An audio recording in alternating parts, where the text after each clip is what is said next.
नमस्कार मित्रांनो, उद्यापासून कोकण, मध्य महाराष्ट्र आणि मराठवाड्यातील काही जिल्ह्यांना विजा, मेघगर्जना आणि वाऱ्यासह जोरदार पावसाचा अलर्ट हवामानशास्त्र विभागाने दिलेला आहे.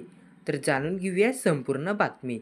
तत्पूर्वी आपल्या चॅनलवर तुम्ही नवीन असाल तर चॅनलला सबस्क्राईब करा.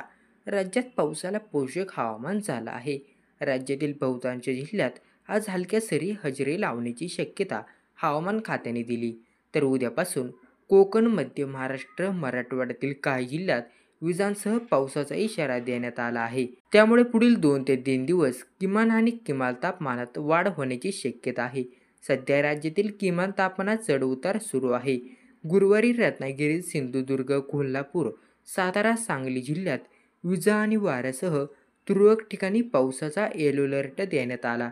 तर मराठवाड्यातील लातूर, धाराशिव जिल्ह्यासह पुणे, रायगड जिल्ह्यात पावसाची शक्यता आहे.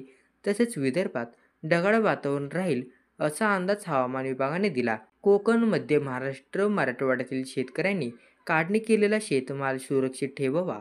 तसेच मेघगर्जना आणि विजांचा कडकडाट लक्षात घेता जनावरांना या कालावधीत गोठ्यात बांधावे असा सल्ला हवामान विभागाने दिला आहे.